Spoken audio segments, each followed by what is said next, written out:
Box में और हम अपनी वीडियो को शुरू कर देंगे। तो अभी तक मैंने 4 वीडियोस अपलोड की हैं, उसमें कुछ खास प्यार आप लोगों ने दिखाया नहीं है, बट मैं आपसे क्यों हो सकता है शायद किसी की नज़र में अभी तक ना पड़ा हो। तो बस इतना ही कहना है कि हाँ, अगर आप इसको एक बार कर लेंगे तो आप फैन हो जाएंगे, मैं इतना जानता हूँ। ठीक है, बिना किसी टाइम वेस्ट किए हम शुरू करते हैं। हम 81 नंबर क्वेश्चन आपसे कह रहा है, इनमें से किस देश में लोग संविधान के संशोधन में सीधा भाग लेते हैं? मतलब जो आपका कॉन्स्टिट्यूशनल अमेंडमेंट होते हैं, वहां पर जो उस देश की जो जनता होती है वो डायरेक्टली उसमें पार्टिसिपेट कर सकती है। तो ऐसा आपका स्विट्जरलैंड में है। कहां पर है? स्विट्जरलैंड में। क्यों है? यहां पर आपका कैसा है? यहां पर प्रत्यक्ष लोकतंत्र आपका है। कैसा है? यहां पर आपको प्रत्यक्ष लोकतंत्र देखने को मिलता है स्विट्जरलैंड में। यहां पर जनमत संग्रह, यहां पर लिखोगे जनमत जनमत संग्रह कराया जाता है। अगर आपका जो संविधान है वहां का, उसमें कुछ बदलाव करने हैं, उसमें कुछ संशोधन करने हैं, तो वहां पर जो रेफरेंडम करवाया जाएगा उसी के जरिए उसको बदला जाएगा। तो डायरेक्ट डेमोक्रेसी वहां पर है। भारत में कैसी डेमोक्रेसी है? यहां पर अप्रत्यक्ष है। यहां पर अप्रत्यक्ष है। यहां पर अप्रत्यक्ष लोकतंत्र है, जिससे आपकी जनता जो होंगी नेताओं को चुनेंगे, और जो नेता लोग होंगे अनपढ़ जाहिल गंवार, वो हमारा कानून बनाएंगे हमारे लिए। ठीक है, आपको पता होना चाहिए जो संविधान संशोधन है वो संसद ही कर सकती है। और आपका जो आर्टिकल है यहाँ पर लिखेंगे कॉन्स्टिट्यूशनल अमेंडमेंट, ये सिर्फ और सिर्फ हमारी संसद ही कर सकती है। और ये किस तहत करेगी? किसके तहत करेगी? आर्टिकल 368 के तहत करेगी। और इसको हमने साउथ अफ्रीका से बोरो किया है। साउथ अफ्रीका कहाँ से लिया है? साउथ अफ्रीका से लिया है। आप इसको बहुत अच्छे से याद रखेंगे। परिप्रश्न क्या होता है? परिप्रश्न इसकी इंग्लिश भी बताएंगे, क्योंकि ये जनरली आपने इसको नहीं सुना होगा। तो इसको कहते हैं प्लेबिसाइट। प्लेबिसाइट। इसमें क्या होता है? जो आपकी डायरेक्ट डेमोक्रेसी है, या फिर जो आपका क्या बोलते हैं, सॉरी, प्रत्यक्ष लोकतंत्र है, इसका एक ही प्रमुख टूल है। टूल का मतलब समझते हैं? ये परिप्रश्न एक टाइप का इसी के अंदर आपका प्रत्यक्ष लोकतंत्र के अंदर देखा जाता है, जो कि जनमत संग्रह के लिए बहुत ही अनिवार्य होता है परिप्रश्न। ठीक है, और इसको भारत में यूज हुआ था। तो जी हाँ, आजादी के पहले जब आपका आजादी के बाद जब आपका जूनागढ़ को ऐड किया गया था, जूनागढ़, तो वहां पर इसका यूज किया गया था। रिकॉल क्या होता है? रिकॉल क्या होता है आप बताएंगे? स्विट्जरलैंड में ये बहुत ज्यादा चलती है। क्वेश्चन नंबर 82 पर चलेंगे। यहाँ पर लिखा है, मौलिक अधिकारों पर यथोचित प्रतिबंध यानी कि रीजनेबल रिस्ट्रिक्शंस कौन लगा सकता है? तो मौलिक अधिकारों पर तो क्या प्रधानमंत्री लगाएंगे? तो बिल्कुल नहीं। राष्ट्रपति भी नहीं लगाएंगे, सर्वोच्च न्यायालय भी। तो आपका संसद लगाएगा, जो कि आप इतना तो बहुत ही समझ गए होंगे। क्योंकि जो हमारे मौलिक अधिकार हैं, यहाँ पर लिखे मौलिक अधिकार, हमारे जो मौलिक अधिकार हैं वो कैसे हैं? ऑब्सोल्यूट हैं। कैसे हैं? ऑब्सोल्यूट हैं। ऑब्सोल्यूट है यानी कि असीमित, सॉरी, मतलब ऑब्सोल्यूट नहीं है। हाँ, ऑब्सोल्यूट नहीं, हाँ, ऑब्सोल्यूट नहीं है। क्या, क्यों नहीं है? ये आपके जो सीमित हैं, सॉरी यार, ये आपके असीमित नहीं है, सीमित है। ये आपका असीमित नहीं है, बल्कि क्या है?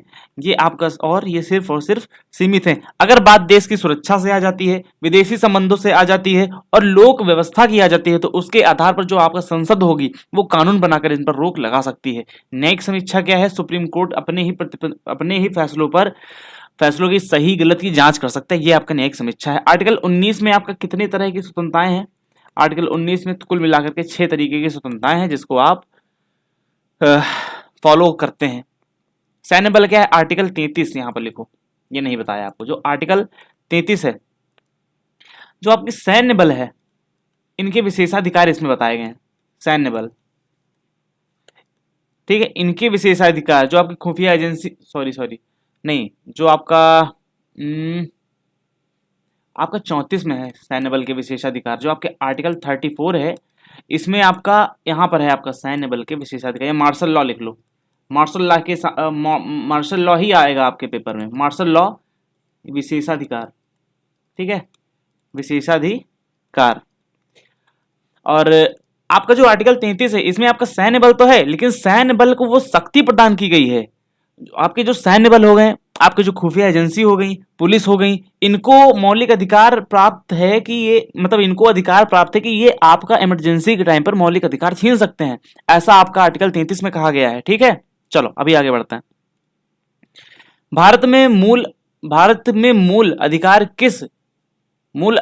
किस अधिकार के माध्यम से सुनिश्चित किए गए हैं? Through which right are fundamental rights insured in India. तो आपका जो आर्टिकल 32 है, ये वाला आर्टिकल 32, तो इसका सही उत्तर क्या होगा? संवैधानिक उपचारों का अधिकार। आप इसमें क्या हो सकता है, सीधे कहां जा सकते हैं? सुप्रीम कोर्ट जा सकते हैं। ठीक है, सीधा सुप्रीम कोर्ट जा सकते हैं आप इसमें। अगर आपको लगता है कि मेरे मौलिक अधिकारों का हनन हुआ तो आप यहां पर जा सकते हैं। कितने प्रकार की रिट्स होती हैं? 5 प्रकार की रिट्स होती हैं। हैबेस कॉर्पस, मैंडेमस, प्रोहिबिशन, और आपका जो एक होता है क्यू वारंटो होता है, और एक आपका कौन होता है, वो नाम नाम याद नहीं आ रहा है यार।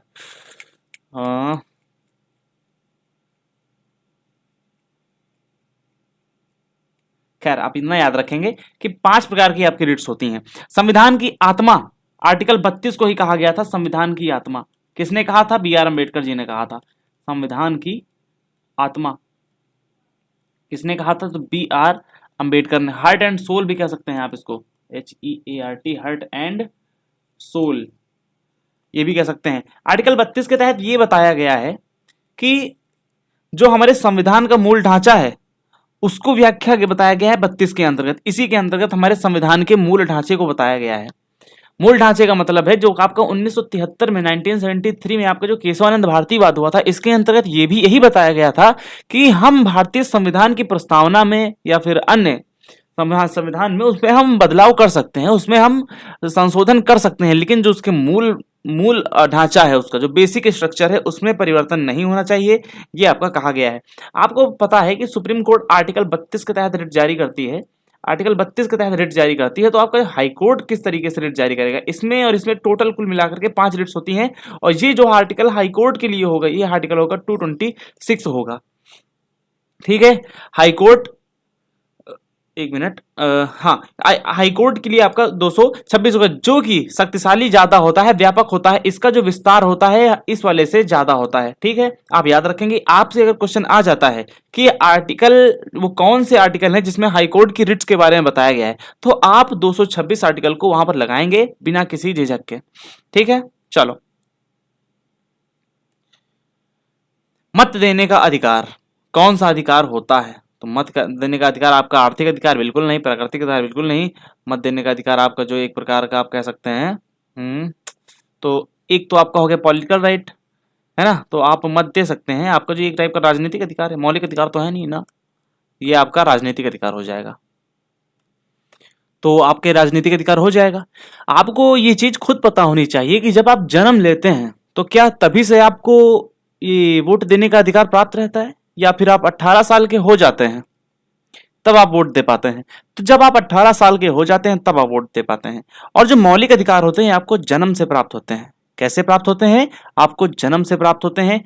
और आपको पता है कि 61वां संविधान संशोधन जब आपका हुआ था, 61वां संविधान संशोधन वही आपका 1989 में हुआ था, राजीव गांधी सरकार के समय। तो उस समय आपको इसकी एज जो की गई थी वो 21 से 18 कर दी गई थी। तो यह तो कुल मिलाकर के एक टाइप का आपका राजनीतिक अधिकार हुआ। कैसा अधिकार हुआ आपका? ये राजनीतिक अधिकार हुआ। तो आप यहां से सोच पाएंगे। ठीक है, तो यहां से आप सोच पाएंगे ये आपका एक वैधानिक आपका यहां पे ऐसे लिख लो, वैधानिक अधिकार है। वैधानिक अधिकार कैसा है? वैधानिक अधिकार है। जो फंडामेंटल राइट्स हैं आपके मौलिक अधिकार, ये हमारे भाग 3 में आते हैं, यहां पर लिखेंगे पार्ट 3 में आते हैं। और इसमें हम वोट नहीं दे सकते हैं, ये आपको वोटिंग के लिए नहीं होता है। जो आपका नेचुरल राइट्स होते हैं, आपको जो जैसे प्रकृति से मिल जाए, प्रकृति के लिए जो प्रकृति से मिल जाए, बाई बर्थ मिल जाए, है ना, जैसे आपको जीवन जीने का अधिकार है, क्या इसको कोई भी छीन सकता है? नहीं छीन सकता है। किसी को भी ऐसा अधिकार नहीं है, किसी भी सरकार को, कि आपसे उसको जीवन छीन ले। हाँ, आप ने कुकृत्य कोई ना किया हो। जो आपके इकोनॉमिक राइट है, जैसे आपका जैसे इकोनॉमी, जो डीपीएसपी के कुछ आपके ऐसे पार्ट आ जाते हैं, डीपीएसपी के आपका ऐसे कुछ पार्ट आ जाते हैं, जैसे आपको पैसा कमाने का अधिकार, पैसा खर्च करने का, ये सब क्या है? ये आपके आर्थिक अधिकार हैं। ये सब आपके आर्थिक अधिकार के अंतर्गत आते हैं। आर्टिकल 326 की बात करें तो इसमें क्या है, इसमें आपका जो आर्टिकल 326 है इसमें आपका वयस्क वयस्क मताधिकार शामिल है। मताधिकार क्या शामिल है इसमें, वयस्क मताधिकार यानी कि यूनिवर्सल अडल्ट सफरेज इसमें आपका शामिल है। 61वां संविधान संशोधन मैंने आपको बताया जो कि 1989 में हुआ था, इसमें आपका 21 से घटाकर 18 कर दी गई थी। मतदाता दिवस आपका 25 जनवरी को मनाया जाता है, बता चुका हूं लेकिन फिर से सुन लीजिए। 25 जनवरी को आपका राष्ट्रीय मतदाता मतदाता दिवस मनाया जाता है। 26 जनवरी को आपका इंडिपेंडेंस डे मनाया जाता है। जो नोटा है, नोटा का मतलब क्या होता है, none of these above. NOTA का मतलब होता है नन ऑफ दीज एबव। इसको सबसे पहली बार भारत में जब चुनाव हुए थे, किस बार इसको ऐड किया गया था, तो 2013 में जो आपके विधानसभा चुनाव हुए, कहां पर हुए थे बताएंगे आप लोग, विधान सभा इलेक्शंस हुए थे 2013 में। 2013 में तभी से आपको ये नोटा का ऑप्शन भारतीय जनता को दिया जाने लगा। जो नोटा का ऑप्शन था वहां तब से आपको ये दिया जाने लगा। सबसे पहली बार VVPAT VVPAT voter verifiable paper अडल्ट ट्रेल, जो आपका वीवीपीएटी ये है आपका, ये सबसे पहली बार 2013 में ही स्टार्ट हुआ नागालैंड चुनाव से।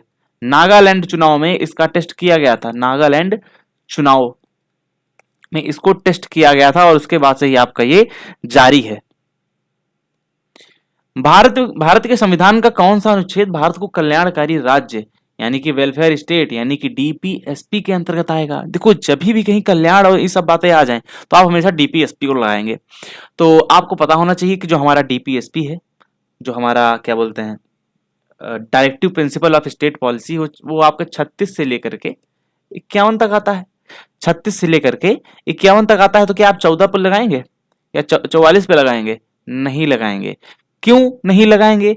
आर्टिकल 39 में जनरली है क्या, आप पहले इसको समझिए। आर्टिकल 39 जो है ये आपको राज्य को क्या देता है, एक निर्देश देता है कि संसाधन जितने हैं आपके पास उसका सामान्य बंटवारा करेंगे। तो कहीं ना कहीं यहां से ये चीज निकल के आ रही ना, ये निकल के, तो इस हिसाब से इसका सही उत्तर ये होना चाहिए। तो कल्याणकारी राज्य से करने से संबंधित है। अगर देखा जाए आपका जो 51 है ये आपका अंतरराष्ट्रीय न्याय है, कल्याणकारी राज्य। अगर भाई देखा जाए तो यहाँ पे कुछ ऑप्शंस जो दिए गए हैं ये कहीं ना कहीं कुछ थोड़े से डिस्प्यूटेड हैं, क्योंकि ये नहीं देने चाहिए। 36 से 51 के बीच आपका 44 भी है, यूसीसी यानी कि समान नागरिक संहिता। आपका जो समान यूसीसी आता है इसमें आपका ये भी कहीं ना कहीं कल्याणकारी राज्य से जुड़ा हुआ है, बट इतना नहीं जितना आपका 39 है। इसमें आपका जो है समान क्या बोलते हैं उसको, संसाधन का बंटवारा, समान संसाधनों का बंटवारा, संसाधनों का बंटवारा इसमें दिया गया है।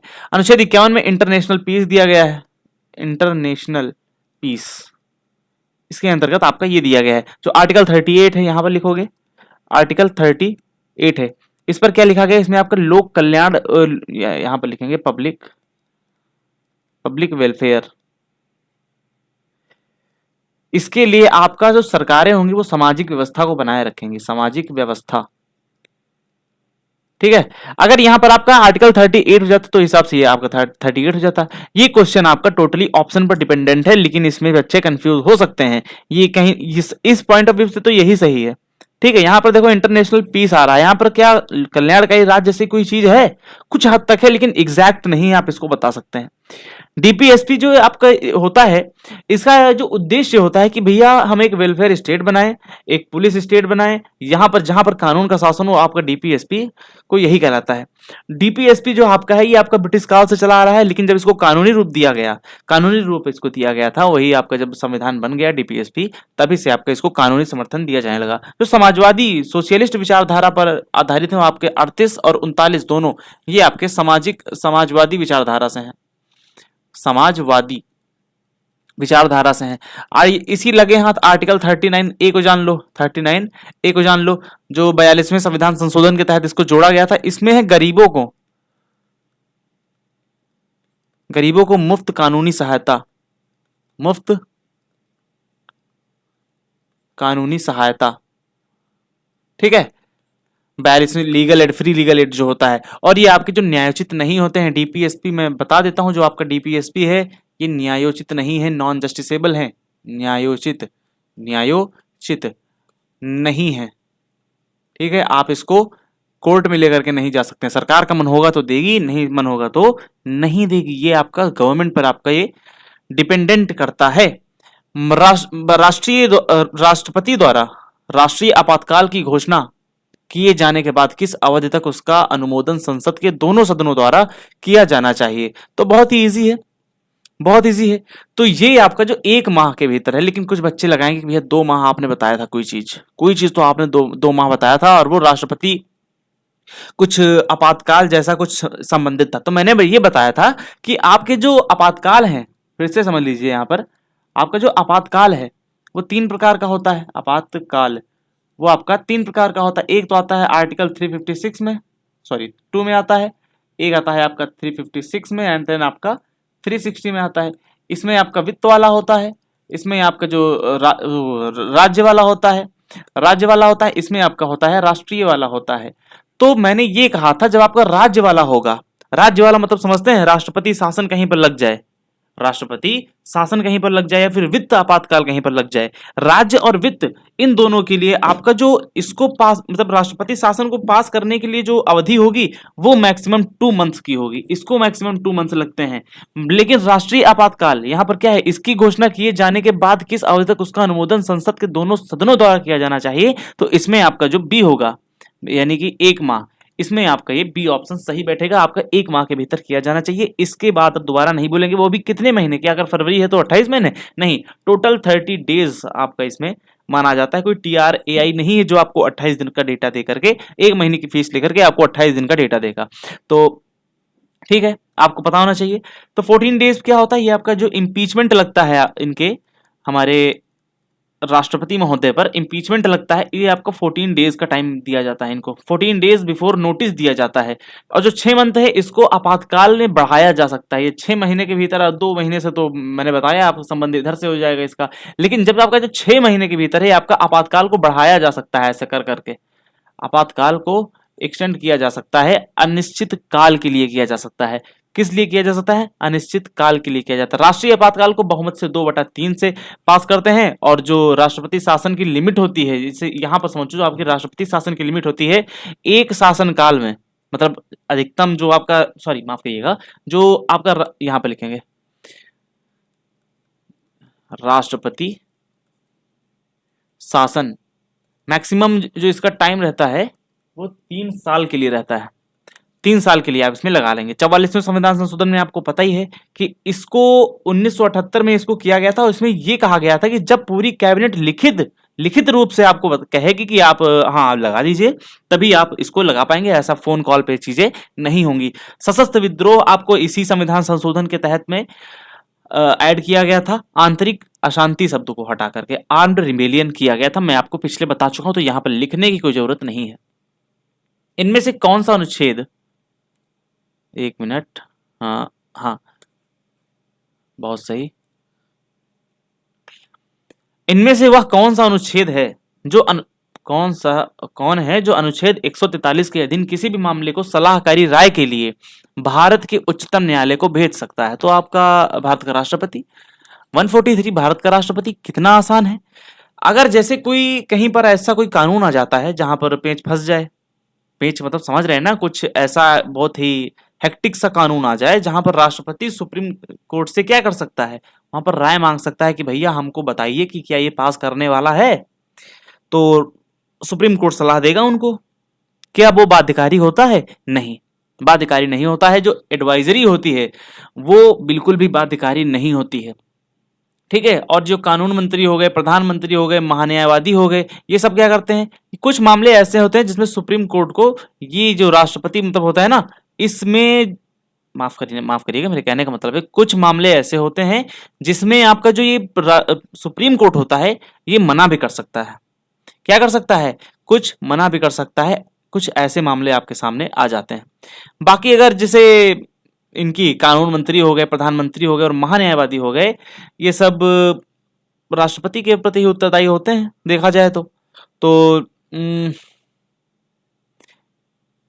ये सब कुछ नहीं कर सकते, कहने का मतलब यही है।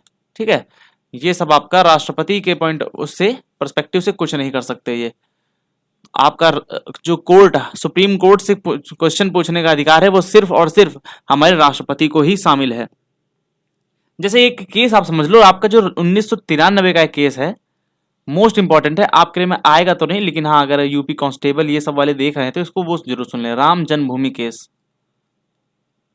इसमें क्या था, जो तत्कालीन वह राष्ट्रपति थे उन्होंने क्या मांगा था, सुप्रीम कोर्ट से एक क्या बोलते हैं उसको, राय मांगी थी, जिसमें सुप्रीम कोर्ट ने साफो साफ मना कर दिया था। सुप्रीम कोर्ट ने मना कर दिया था। क्यों मना कर दिया था? क्योंकि यहां से बहुत से लोगों की, एक बहुत से वर्ग, दो वर्गों की भावनाएं जुड़ी थी। इसीलिए सुप्रीम कोर्ट ने कहा कि हम ऐसी किसी भी मामले में सुनवाई नहीं करेंगे जो किसी की भावनाओं से जुड़ा होगा। ठीक है, चलो। अगर कुछ इसके बारे में और जाने तो ये आपका लिया कहां से गया है, जो आपका राष्ट्रपति की सलाह वगैरह है, ये किस संविधान, यानी कि जो सलाहकारी शक्ति है, आपकी जो सलाहकारी शक्ति है, सलाहकारी शक्ति, ये कहां से लिया गया है? तो ये आपका भैया कनाडा मॉडल से लिया गया है। कनाडा मॉडल से आपका ये लिया गया है। और जो अगर राष्ट्रपति सलाह लेता है तो मैक्सिमम कितने जजेस की बेंच होनी चाहिए? तो मैक्सिमम 5 जज तो होने ही चाहिए, ऐसा आर्टिकल 145 में बताया गया है। चलो आगे बढ़ते हैं। राष्ट्रपति और उपराष्ट्रपति इससे संबंधित चुनाव विवादों का समझौता करने का अधिकार उच्चतम न्यायालय को है, या उसका कौन सा अधिकार है? तो ये आपका उसका जो अधिकार हो जाएगा, मूल अधिकार हो जाएगा, यानी कि मूल क्षेत्राधिकार उसका हो जाएगा। जो जन विवाद होते हैं उनकी सुनवाई किसी भी देश में कोई भी अदालत कर सकता है, सॉरी मतलब नहीं कर सकता है। जैसे हाई कोर्ट हो गया, सेशन कोर्ट हो गया, ठीक है, और जो डिस्ट्रिक्ट कोर्ट्स होते हैं ये सब नहीं कर सकते हैं ऐसे। मतलब माफ करना यार, क्या बोल रहा हूँ, कुछ विवाद हमारे ऐसे होते हैं जो जन विवाद होते हैं, लोगों के विवाद होते हैं, तो कुछ की सुनवाई तो हमारे नहीं कर सकते हैं, वो नहीं हो सकती ना उनकी। तो ऐसे मामले में सुप्रीम कोर्ट में सीधा केस फाइल जा सकती है। कहने का मतलब है, जैसे यहाँ पर मैंने इसको क्यों बताया आपको, मैंने इसलिए बताया कि यहाँ पर इसका प्रेफरेंस बन रहा था, राष्ट्रपति और उपराष्ट्रपति से संबंधित चुनाव विवादों का समझौता करने का अधिकार। अच्छा आप ये बताइए कि राष्ट्रपति और उपराष्ट्रपति के चुनावों को कोई निपटारा क्या हमारी कोई हाई कोर्ट या सेशन कोर्ट कर सकती है? तो नहीं कर सकती है। क्यों नहीं कर सकती है? ये देश का मामला है और देश के मामले के लिए जो सुप्रीम संस्था है वही कर सकती है।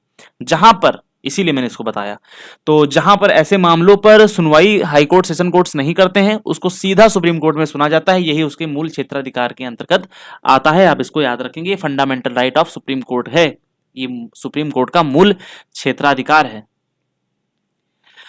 और एक होता है अपीलीय अपीलीय अपीलीय अधिकार, ये वाला, ये क्या होता है, जो आपका जैसे निचली अदालत जितनी भी है, अगर उनके खिलाफ कोई फैसला आता है तो सुप्रीम कोर्ट क्या कर सकती है, वहां उसकी सुनवाई कर सकती है। ठीक है, और रिट्स मैंने आपको 1000 बार बताया है, एडवाइजरी तो आपको पता ही है, रिट्स मैंने आपको बताया ही है और एडवाइजरी भी आपको पता ही है। कुछ इसके अलावा कुछ आर्टिकल्स और कुछ जानकारी को समझते हैं। जैसे आपका जो आर्टिकल 71 है, इसमें यह बताया गया है कि जो राष्ट्रपति होगा एंड उपराष्ट्रपति होगा, इसके जो चुनाव होंगे, इसकी जो सुनवाई करेगा वो सिर्फ और सिर्फ सुप्रीम कोर्ट ही कर सकता है। आपको इतना पता होना चाहिए। केंद्र राज्य विवाद इसकी सुनवाई कौन करेगा? इसकी सुनवाई तो भी करेगा आपका सुप्रीम कोर्ट ही करेगा, अगर वहां के हाई कोर्ट्स नहीं कर पा रहे हैं। अगर हाई कोर्ट्स करेंगे तो कहीं ना कहीं पक्षपात होने की चीजें रहेंगी, इसलिए ये सीधा और सीधा आपका सुप्रीम कोर्ट में जा सकता है। ऐसा आपका आर्टिकल 131 में कहा गया है। आर्टिकल 131 में कहा गया है। एक आपका नदी जल विवाद जितने भी होते हैं, नदी जल विवाद, ये सुप्रीम कोर्ट के क्षेत्र से बाहर रखे गए हैं। क्यों बाहर रखे गए हैं? ऐसा इसलिए रखा गया है, इसके लिए एक अलग से ट्रिब्यूनल है जिसका उल्लेख आर्टिकल 262 में आता है। इसको शुरुआत में सुप्रीम कोर्ट नहीं सुनती है, ऐसा आपको पता होना चाहिए। ठीक है, चलो अभी आगे बढ़ते हैं। अभी आपका नेक्स्ट क्वेश्चन क्या बोल रहा है? एकल हस्तांतरणीय मतदान पद्धति सिंगल ट्रांसफरेबल वोट सिस्टम में हर मतदाता क्या व्यक्त कर सकता है? In a single transferable vote system every voter can express. तो उतने ही आपका सही हो जाएगा। इसमें केवल एक विकल्प, केवल 2 विकल्प, उतने विकल्प जितने चुनाव प्रत्याशी हैं, ये आपका सही हो जाएगा। तो व्यक्त कर सकता है, तो बिल्कुल सही है आपका। ठीक है, ऐसा क्यों होता है? मान लो आपके पास 1, 2 और 3 वोटर हैं, ठीक है, 3 वोटर है, इसमें से आपको एक अपनी पसंद बतानी होगी।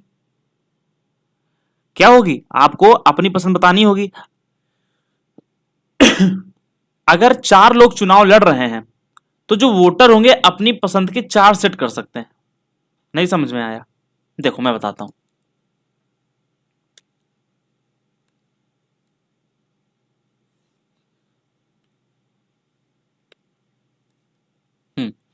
देखो, कहीं चुनाव हो रहा है, ठीक है,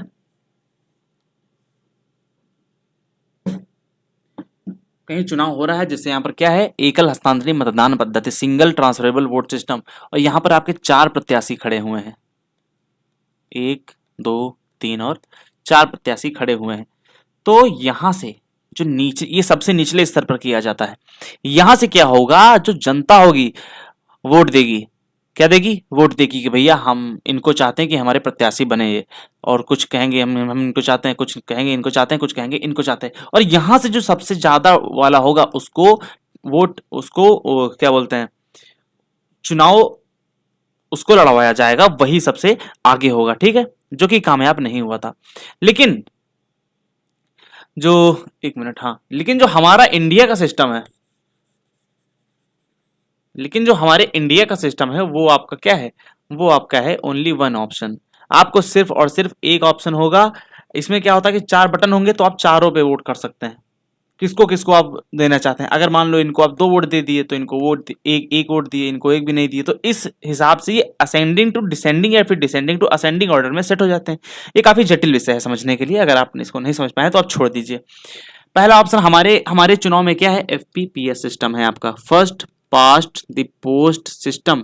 एफपीपीएस सिस्टम आपका भारत में चलता है, या फिर अगर कहें, जो इसमें क्या होता है, सिर्फ जो ईवीएम होता है, इलेक्ट्रॉनिक वोटिंग मशीन होता है, जिसका उपयोग 1982 में केरल के पेरूर क्षेत्र में किया गया था, वहां पर इसको आपका सिर्फ एक बटन दबाना होता है। इसमें और क्या बताने वाला क्या है,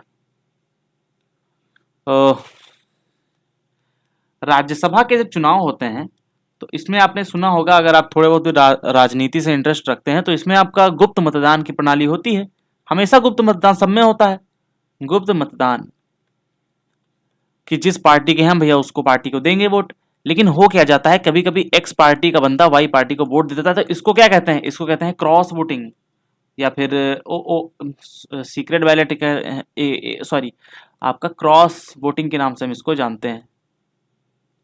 क्रॉस वोटिंग के नाम से हम इसको जानते हैं, आपको पता होना चाहिए। चलो, भारत के राष्ट्रपति के पद को भरने के लिए निर्वाचन का आयोजन निम्नलिखित में से कौन कराता है? तो निर्वाचन का आयोग आपका भारतीय निर्वाचन आयोग कराएगा। भारतीय निर्वाचन आयोग आर्टिकल 324 कराएगा। क्या कराएगा? आर्टिकल 324 कराएगा। सुप्रीम कोर्ट आपके इसके विवादों को सुलझाता है। सुप्रीम कोर्ट क्या करता है? इसके विवादों को सुलझाता है। और जो आपका संसद है, संसद क्या करती है? चुनाव के नियम बनाती है, कानून बनाती है, ये सब करते हैं। और लोकसभा अध्यक्ष तो आपको पता ही है क्या क्या करते हैं। ये हमारा आर्टिकल 93 में आता है। सर्वोच्च न्यायालय हमारा आर्टिकल 124 में आता है। और जो संसद है, पार्लियामेंट है, साराला, ये आपका आता है आर्टिकल 79 में आती है। सरला ट्रिक याद है ना संसद की? साराला, सा से आपका हो जाएगा संसद, रा से हो जाएगा आपका राष्ट्रपति, और ला से हो जाए, एक मिनट, राष्ट्रपति कैसे, रा से राज्यसभा, ला से लोकसभा। ठीक है, संसद, राज्यसभा, लोकसभा। संसद आपका 79 में आती है, रा से आपका 80 ये आएगा, और 81 में आपका लोकसभा आएगा। और संसद में आपका एक हमारे राष्ट्रपति होते हैं, राष्ट्रपति महोदय आपका 52 में आ जाते हैं। आपको इतनी चीजें पता होनी चाहिए। चलो और चुनाव जितने भी होते हैं आपके, इसमें जो जमानत राशि होती है राष्ट्रपति चुनाव की, जमानत राशि वो कितनी होती है? कितनी बार बताया हूं, 15,000 होती है, जो कि आरबीआई द्वारा आरबीआई के पास जमा करना होता है। कहाँ जमा करना होता है? उम्मीदवार को आरबीआई के पास जमा करना होता है। जो आपके राष्ट्रपति होते हैं, इनके अनुमोदक कितने होते हैं? इनके 50 और 50 अनुमोदक होने चाहिए, अनुमोदक और प्रस्तावक होने चाहिए। और जो उपराष्ट्रपति होते हैं, उपराष्ट्रपति, इनके 50 अनुमोदक तथा 25 प्रस्तावक होने चाहिए, तभी आपका चुनाव लड़ सकते हैं। नहीं तो ऐसे कोई भी चुनाव लड़ सकता है। कौन? इसे कोई भी चुनाव लड़ सकता है। जो आपका स्टेट इलेक्शन कमीशन है, स्टेट इलेक्शन कमीशन, ये क्या करते हैं? सिर्फ पंचायत और नगर पालिकाओं के चुनाव को करवाते हैं। पंचायत तथा नगर पालिका के चुनावों को ये करवाते हैं। चलो आगे बढ़ेंगे, आगे बढ़ेंगे। 91 नंबर क्वेश्चन बोल रहा है, विदेशों को भेजे जाने वाले संसदीय प्रतिनिधि मंडलों के लिए व्यक्तियों का नामांकन इनमें से कौन करता है? तो वो करता है भैया लोकसभा का अध्यक्ष करता है। कौन करता है? तो लोकसभा का स्पीकर जो होता है, स्पीकर ऑफ लोकसभा और मिनिस्ट्री ऑफ पार्लियामेंट्री अफेयर्स, ये आपका करते हैं। जो इंडियन पार्लियामेंट्री ग्रुप होता है, यानी कि जिसको हम आईपीजी शॉर्ट में कहते हैं, वो उसका अध्यक्ष होता है। क्या होता है? जो लोकसभा अध्यक्ष होता है ये आपका आईपीजी, जो इंडियन पार्लियामेंट्री ग्रुप होता है उसका अध्यक्ष होता है। इसीलिए जो आपका दुनिया भर में जितने भी सांसद इधर उधर आपका जाते हैं, लाइक अभी आपको पता होना चाहिए कि शशि थरूर जी गए थे और ये सब लोग गए हुए थे, तो उसको कौन सिलेक्ट किया था? तो उनको ओम बिड़ला जी ने सिलेक्ट किया था, एंड उसको लोकसभा अध्यक्ष हैं हमारे ओम बिड़ला, इसलिए उनको वहां पर सिलेक्ट किया गया था। तो फॉरेन मिनिस्टर होते हैं। अब ये विदेश मंत्री क्या करते हैं? तो ये इनका काम रहता है कि डिप्लोमेटिक चीजों को देखें। इनका काम रहता है कि ये डिप्लोमेटिक चीजों को ये देखें, बल्कि वहां पर अपना ये मुखिया रहते हैं। अगर ये जो डेलीगेशन पूरा जाता है इनके अधीन जाता है, इनके अधीन जाता है। जो संयुक्त बैठक है हमारे आर्टिकल 108 में दी गई है, आर्टिकल 108 में दी गई है। जो आपका धन विधेयक है, धन विधेयक है किसके तहत दिया गया है? बार बार चीजें मैं एक्स्ट्रा बता देता हूं जिससे आपको चीजें रिवाइज हो जाएं। आपका जो धन विधेयक है वो आर्टिकल 110 में है, सॉरी 118 नहीं, 110 में है। और जो आपका दल बदल है, दल बदल यानी कि एंटी डिफेक्शन, एंटी डिफेक्शन आपका ये 10वीं अनुसूची में है, 10वीं अनुसूची में है। आपको पता होना चाहिए कि जो आपके लोकसभा अध्यक्ष होते हैं ये अपना इस्तीफा किसको देते हैं? ये इस्तीफा अपना उप उप उप उपाध्यक्ष को देते हैं। किसको देंगे?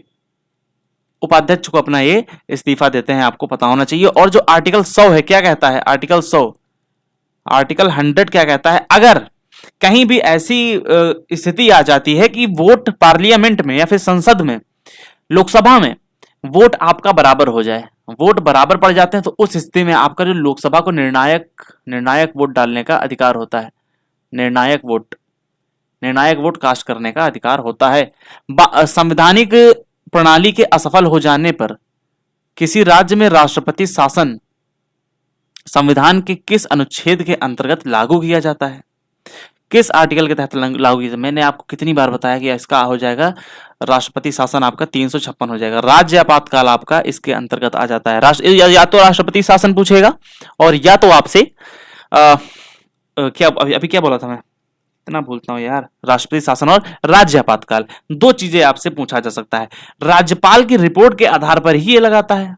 कैसे लगाता है? क्या मन कोई बैठा है, मान लो मैं राष्ट्रपति हूं और मुझे लगा कि चलो यार वहां पे दिल्ली में या फिर कहीं यूपी में चलो लगा देते हैं राष्ट्रपति शासन, वो काम नहीं कर रहे हैं, तो ऐसा नहीं है, अपने मन से नहीं करेगा, राज्यपाल की रिपोर्ट के आधार पर करेगा। राज्यपाल की रिपोर्ट के आधार पर, राज्यपाल की रिपोर्ट के आधार पर ही वो काम करेगा। इसमें आपका तो आपका राष्ट्रीय आपातकाल आ गया, इसमें वित्तीय आपातकाल आ गया, और जो 365 है इसमें क्या है? इसमें क्या है? अगर जो राज्य है केंद्र के दिशा निर्देश को ना माने, केंद्र को ना माने, तब जो आपका राष्ट्रपति होगा वो राज्यपाल से कहेगा भैया चलो तैयार करो इनकी रिपोर्ट, और इसको फिर आर्टिकल 356 के तहत लागू करवा दिया जाएगा। तो सीधी बात इसमें यही लिखी है कि अगर राज्य जो है केंद्र का तौहीन कर रहा है, उसकी अवहेलना कर रहा है, तो वहां पर सीधा राज्य में हम लगा सकते हैं। क्या लगा सकते हैं? संवैधानिक आपातकाल या फिर राज्य आपातकाल लगा सकते हैं। इसको अन्य किस नाम से जानते हैं? संवैधानिक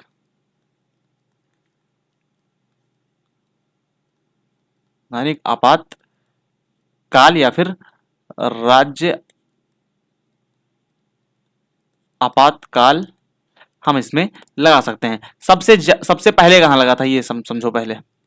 सबसे पहले कहां लगा था? 1951 में। मैंने आपको पेप्सू बताया था, पेप्सू केस में आपका ये पंजाब में लगा था, Patiala and east Punjab PPEPS, state union, है ना, तो ये आपका फुल फॉर्म होता है इसका।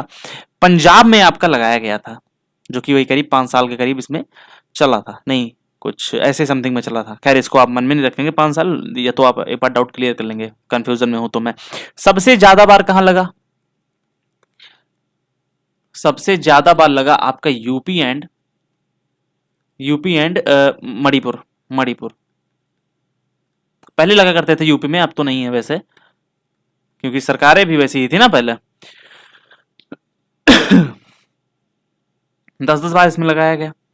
चलो अभी कुछ बात कर लेते हैं, अतिरिक्त बात करेंगे। अतिरिक्त बात में क्या करें हम, इसकी भी जो अवधि होती है सबसे ज्यादा, इसकी जो यहाँ पर जो अवधि होती है इसकी, ये सॉरी आपका जी करीब 3 साल तक लगाया जा सकता है। 3 साल तक अधिकतम लगाया जा सकता है। कितना? 6-6 महीने बढ़ा बढ़ा करके लगाया जा सकता है। 1994 का समय था और इस समय आपका एक केस हुआ, एक वाद हुआ, एस आर बोम्मई केस। इसमें सुप्रीम कोर्ट ने आर्टिकल 356 की व्याख्या करी और ये बताया कि इसके दुरुपयोग कैसे रोके जाएं। ठीक है, उसकी व्याख्या में बताया गया था कि इसके दुरुपयोग को कैसे रोका जाए। संविधान सभा के अस्थायी अध्यक्ष कौन थे? तो आपके थे डॉक्टर सच्चिदानंद सिन्हा। ये उस समय सबसे क्या बोलते हैं, श्रेष्ठ थे, इसीलिए इनको फ्रांस पद्धति के अनुसार इनको चुन लिया गया था। फिर उसके बाद आपके डॉक्टर राजेंद्र प्रसाद को बना दिया गया था। ठीक है, ये आपके टेम्परेरी थे, वो परमानेंट थे। इतना चीजें आपको पता होना चाहिए। डॉक्टर सच्चिदानंद सिन्हा जो थे, इनको वही समय सुन लो, कब? 9 दिसंबर 1946 में, जब आपकी जो संविधान सभा थी, इसकी जब प्रथम बैठक हुई, पहली बैठक में फ्रांस की परंपरा के हिसाब से सबसे बुजुर्ग व्यक्ति यानी कि oldest member doctor Satyanand Sinha को अस्थायी अध्यक्ष के रूप में चुन लिया गया था। इनको 11 दिसंबर में चुना गया था, 2-3 दिन बाद 11 दिसंबर को इनको चुन लिया गया था। अंबेडकर साहब तो पता ही है, प्रारूप, ड्राफ्टिंग, मसौदा, कुछ भी कह सकते हैं। और जेबी कृपलानी साहब ने क्या किया था, इन्होंने ही कहा था कि यार सबसे बूढ़े हैं ये, और इनको नाम प्रस्तावित किया था। इन्होंने नाम प्रस्तावित किया था।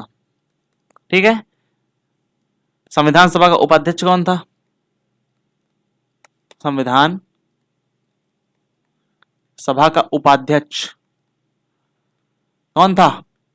कृपलानी साहब, यही है ना, यही थे आपके। नहीं यार, नहीं, कृपलानी साहब नहीं थे, सॉरी फॉर द मिस्टेक।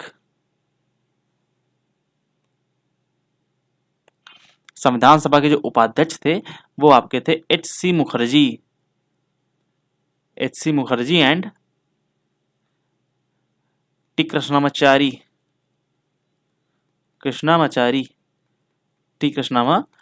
थे।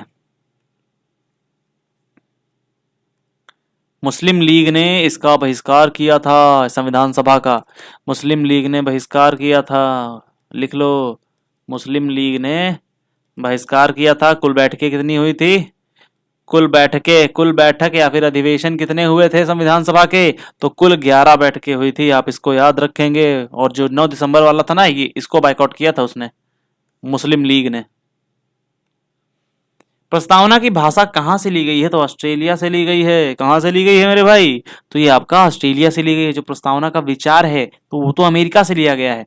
आपका जो प्रस्तावना का विचार है वो तो अमेरिका से लिया गया है, लेकिन जो प्रस्तावना की भाषा है कहाँ है? इसकी जो भाषा है, इसकी जो ड्राफ्टिंग है, लैंग्वेज है, वो ऑस्ट्रेलिया से ली गई है, यूएसए से लिया गया है आपका। चलो यूएसए समझ लेते हैं क्या क्या लिया गया है। ये प्रस्तावना का विचार लिया गया है, यहाँ से आपका मूल अधिकार लिए गए हैं, मूल अधिकार लिए गए हैं। ठीक है ना, यहां से सुप्रीम कोर्ट लिया गया है, सुप्रीम कोर्ट का ढांचा लिया गया है। आयरलैंड से आपका डीपीएसपी लिया गया है। राज्यसभा में सदस्यों का मनोनयन लिया गया है। सदस्यों का जो 12 सदस्य होते हैं, इनका मनोनयन लिया गया है। कनाडा से आपका अवशिष्ट शक्तियां ली गई हैं तथा मजबूत केंद्र वाली संघीय व्यवस्था ली गई है। आपका कनाडा से मजबूत केंद्र वाला संघ लिया गया है, लिख लो। मजबूत केंद्र वाला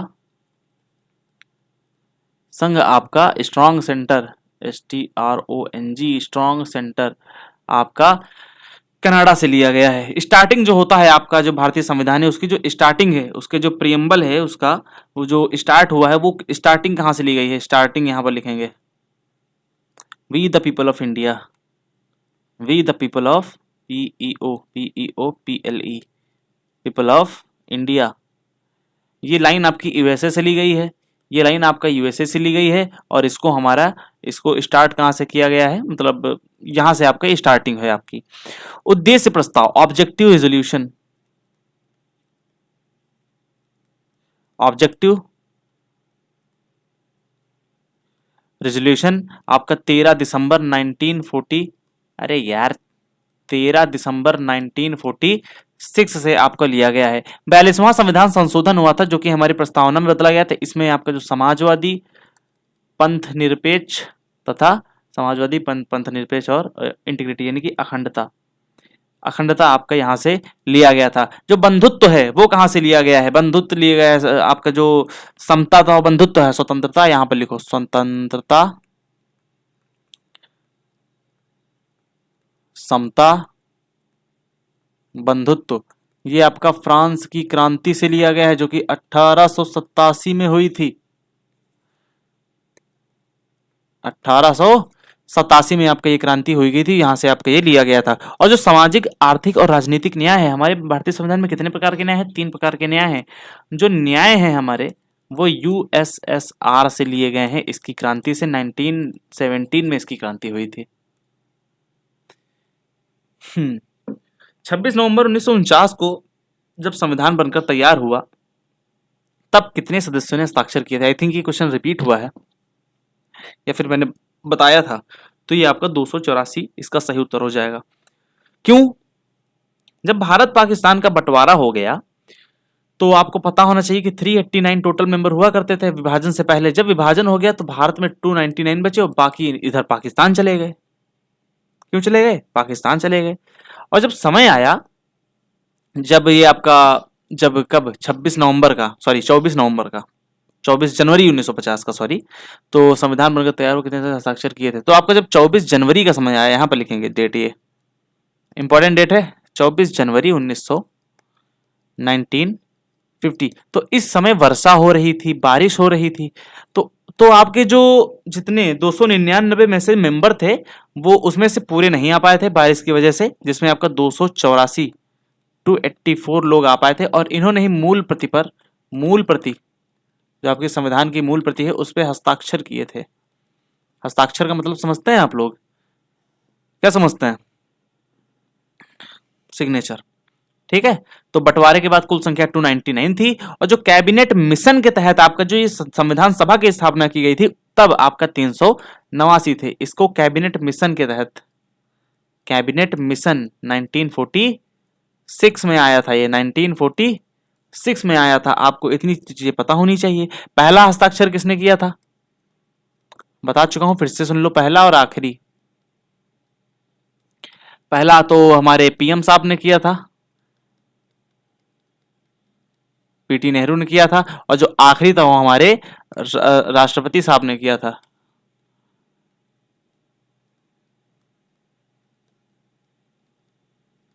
वो हमारे राष्ट्रपति साहब ने किया था। आपको इतना पता होना चाहिए। 284 में से महिलाएं कितनी थी? 284 में से 284 में से वुमेन्स कितनी थी?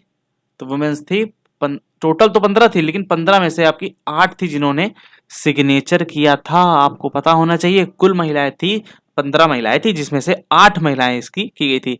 अच्छा चलो एक एडवांस फैक्ट बताओ कि हमारा जो संविधान है उसका वजन कितना है? हमारे संविधान का वजन कितना है? पूछा नहीं गया है वैसे, क्या बता पूछ लिया जाए। संविधान का वजन वो है आपका 3.75 kg। कितना है? 3.75 kg। और इसको बाइलिंगुअल लिखा गया है। बाइलिंगुअल मतलब हिंदी में अलग लिखा गया है और इंग्लिश में अलग लिखा गया है। चलो, ला ला ला ला ला। 96 नंबर क्वेश्चन बोल रहा है कि 26 नवंबर 1949 को संविधान के कितने अनुच्छेद तत्काल लागू हो गए थे, तत्काल लागू हो गए थे। तो इसका सही उत्तर होने वाला है आपका 16। कितने होला आला है आपका?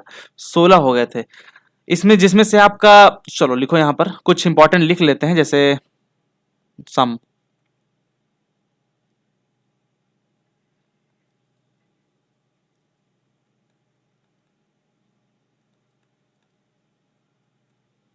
तो सम इंपॉर्टेंट आर्टिकल्स को जानने से पहले आप ये समझिए कि आपका जो ये प्रावधान था कि 26 नवंबर 1949 को ही आपके कौन कौन से आर्टिकल लागू हो जाएंगे।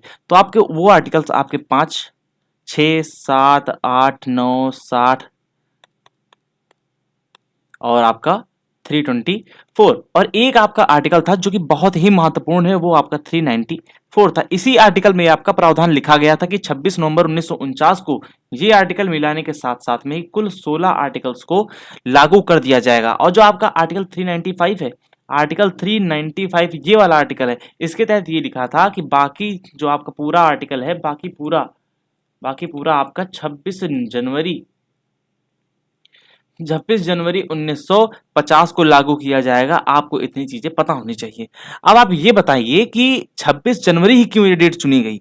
26 जनवरी ये डेट कब चुनी गई? समय था 1930 का, और 1930 में जनवरी यही 26, आपकी 26 जनवरी। इस समय कांग्रेस ने जो रावी नदी है आपकी, रावी नदी के तट पर, रावी नदी के तट पर पूर्ण स्वराज की मांग की थी। इस समय पूर्ण स्वराज की मांग की थी, पूर्ण स्वराज मांगा था।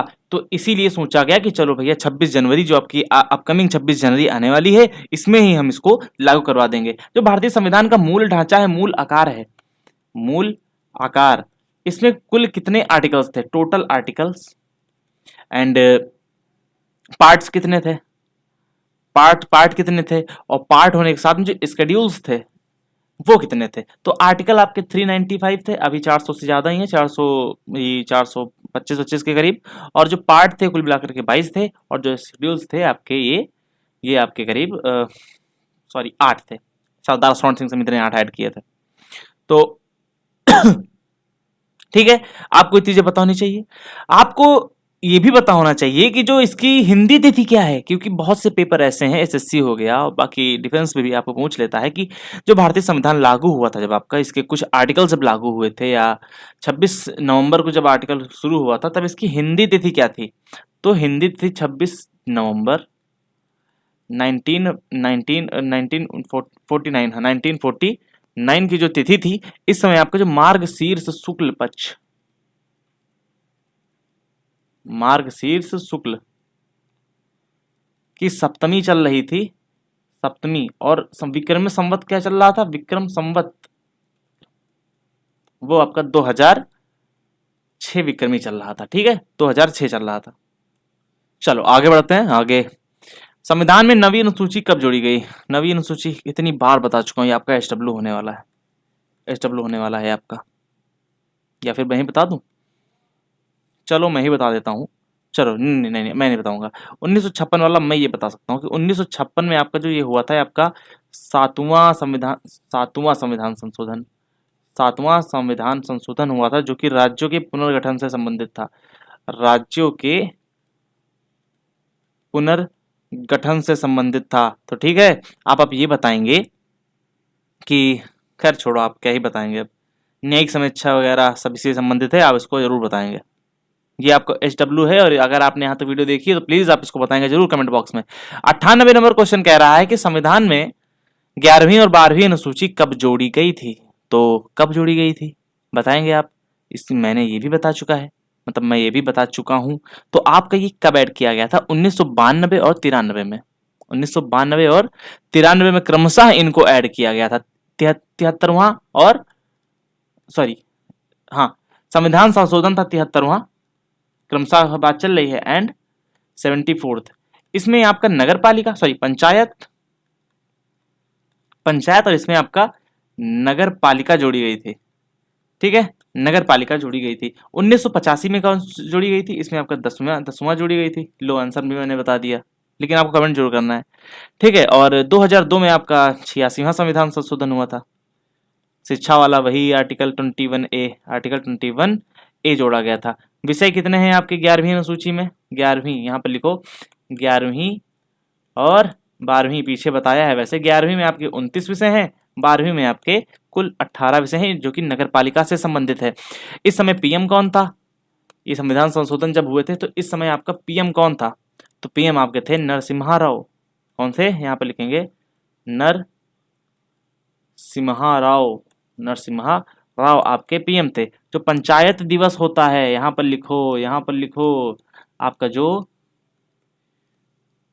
पंचायत दिवस होता है कब मनाया जाता है? ये आपका 24 अप्रैल को मनाया जाता है, 1973। और जो पंचायती राज के जनक माने जाते हैं हमारे भारत में, भारत के जो पंचायती राज के जनक वो कौन है? वो है हमारे भैया बलवंत राय मेहता। इनकी अध्यक्षता में बलवंत राय मेहता समिति बनी थी जिन्होंने पंचायती राज के त्रिस्तरीय ढांचे की बात की थी, थ्री टीयर की बात की थी। यहाँ पर मैंने 1973 बताया जो कि गलत है, ये 1993 हो जाएगा। ठीक है, चलो अभी आगे बढ़ते हैं और अगला क्वेश्चन दिया गया, प्रांतीय संविधान समिति के अध्यक्ष कौन थे? मैं आपको ये बता चुका हूँ। इसका उत्तर आपका सरदार वल्लभ भाई पटेल हो जाएगा। ठीक है, कितनी रियासतें मैंने आपको बताया था? 563 रियासतें बताया था। इनको सभी को एक किया था, इनको सभी को प्रांत का दर्जा दिया था। यही आपका कहा जाता है, इसीलिए इनको आयरन मैन ऑफ इंडिया कहा जाता है। ठीक है, संचालन समिति के अध्यक्ष आपके डॉक्टर राजेंद्र प्रसाद थे और जो नेहरू जी थे वो संघ शक्ति समिति तथा अन्य जिसमें संघ आ जाए वो आपके इनके हो जाते हैं। जो मौलिक अधिकार की समिति थी उसके जो मुख्य अध्यक्ष थे वो कौन थे? सरदार पटेल थे। अल्पसंख्यक की समिति के अध्यक्ष कौन थे? पटेल जी थे। देखो लिखेंगे, यहाँ पर बता चुका हूँ वैसे, फंडामेंटल राइट्स एंड ये सब पटेल के बारे में बता रहा हूँ, यहाँ पर देखना, फंडामेंटल राइट्स एंड आपका माइनॉरिटीज हो गया। और जो कुछ आपका जैसे माइनॉरिटीज हो गया और मौलिक अधिकार की उप समिति के लिए आपका जीबी कृपलानी साहब थे। ठीक है, चलो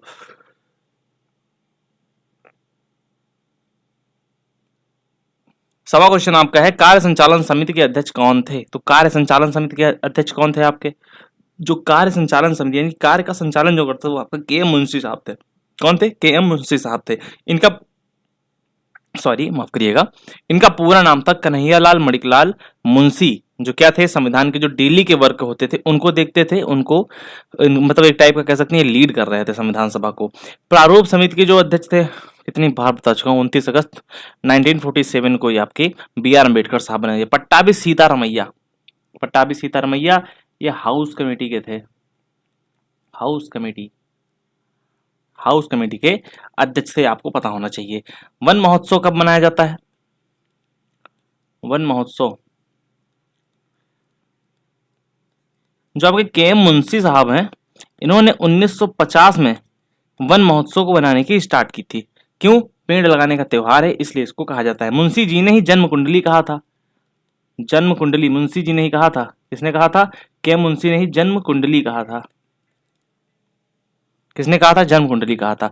और आपको पता होना चाहिए कि कुल मिलाकर के जो भारतीय संविधान में 8 बड़ी समिति थी, 8 बड़ी समिति थी तथा 13 छोटी समितियां थी, 13 छोटी समितियां थी। ठीक है, आपके इतने क्वेश्चंस पूरे हुए। आपको चैनल को लाइक शेयर सब्सक्राइब करना होगा एंड जुड़ जाना होगा हमसे और हम मिलकर के एक अच्छे समाज की स्थापना करेंगे। मिलते हैं आपको अगली वीडियो में, तब तक के लिए जय हिंद एंड जय भारत।